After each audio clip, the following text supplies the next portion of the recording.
Welcome back. Today we're going to be starting the inequalities unit. We're going to be starting the inequalities unit by talking about solving and graphing multi-step inequalities. So let's get started with that right now. So let's begin with a quick graphing summary. So remember that when we graph inequalities, we're going to draw and label a number line.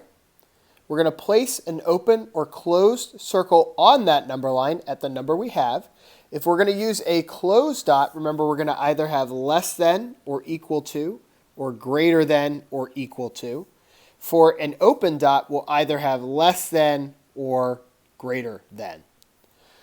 Then we're going to draw an arrow to the left if x is less than, and we're going to draw an arrow to the right if x is greater than. Now let's take a look at example A. Here we are at example A, and we're going to be solving this inequality much the same way that we solve equations, with one little hiccup.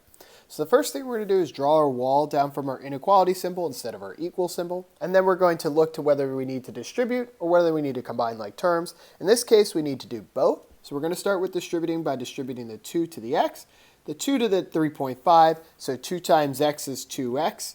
2 times 3.5 is 7. Then bring down our negative 5x. We didn't do anything with that. Bring down our symbol. Bring down our 28. Now we need to see if there are any numbers that we can combine like terms. We can, because our 2x and our negative 5x are the same kind of thing. So we're going to end up with negative 3x plus 7 when we combine them. Bring down our sign. Bring down our 28. Then we have a two-step problem. We know how to do that. We're going to get rid of our 7 by subtracting 7 on both sides. The opposite of positive is negative, so we'll subtract 7 on both sides. Bring down our negative 3x.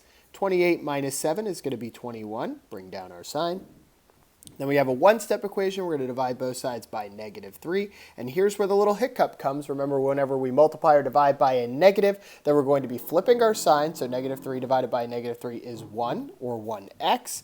And then 21 divided by 3 is going to be negative 7, but we need to remember to flip our sign since we multiplied or divided by a negative, which we'll talk more about in a moment. And we're going to end up with x is greater than negative 7. So what does that mean for our solution? It means that any number that's less than negative 7 is a solution to this inequality. So now that we've got our solution of negative 7, we're going to graph that on our number line down at the bottom. So we're going to number our number line, and we've got negative 7 here, we've got negative 6, negative 5, and on the other side, negative 8, and negative 9. So the first thing we need to do is decide whether we're going to have an open dot or a closed dot. Since it's just greater than, we're going to have ourselves an open dot, and we have x is greater than, so the numbers that are greater than x are to the right, so we're going to draw an arrow going to the right side. Now let's take a minute and talk more about that flipping the sign rule. So that rule is the major change between solving inequalities and solving equations. So as you can see here, it says alert, special rule for multiplying and dividing. And we need to remember that if you're multiplying or dividing both sides of an inequality by a negative number, you must flip the inequality symbol. So notice the large red print in all caps letters. This is very important. This is the thing that you need to remember most when solving an inequality versus solving an equation. Now let's take a look at example B.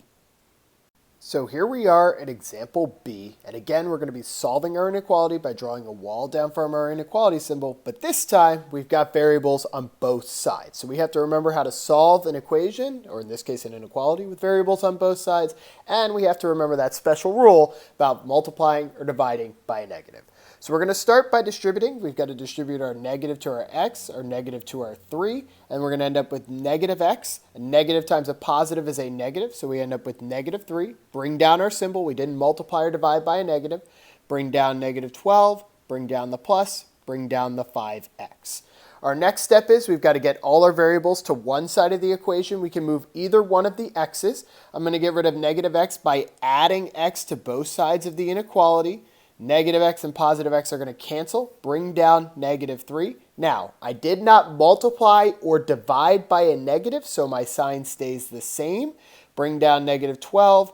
Bring down positive 6x, because 5 plus 1 is 6.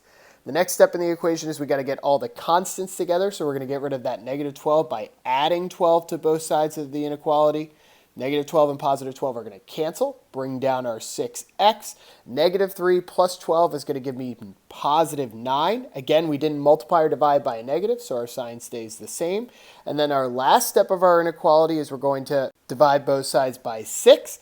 Divide both sides by 6. 6 divided by 6 is going to give me x. We didn't multiply or divide by a negative, so our sign is going to stay the same. And then we have to reduce our fraction. 9 over 6 is going to be the same as 3 over 2. So our answer is x is less than or equal to 3/2. So what does this mean? This solution means that all numbers that are less than or equal to 3/2 make this inequality true. So now we have to go ahead and put that on our number line. So we can make this number line whatever we want. There are no numbers here. So since we're working with fractions and we know 3 is 1.5, it's going to make it a lot easier if we just take our number line and say this is number 1, this is 1.5, and this is 2. Then we have 2.5 on this side, and then we can have 0.5 on this side. Again, if you're given fractions or decimals, you get to make the number line as long as there's those numbers on it, so make it work for you. Now we need to determine, are we going to have an open dot or a closed dot? Since we have the equal to sign underneath the symbol, we're going to have a closed dot here, and then we're looking for numbers that are less than or equal to 3/2. So the numbers that are less than or equal to 3/2 are going to be this way. Notice that I can't just look at the arrow and draw the line pointing whichever way that is. It's not based on the arrow. It's based on the x. And in this case, I have x is less than, so therefore my arrow has to be less than. Now let's move on to the first practice problem. So here we are at practice number 1 and practice number 2. This video is going to work slightly different than your other videos because you're now going to do practice number 1 and number 2 on your own. Once you've done those, you'll bring them over to have them checked and then move on to the classwork activity. So that brings us to the end of this video. If you like this video, go ahead and throw us a thumbs up. If you love this video, go ahead and throw us a sub, and we will catch you in the next one.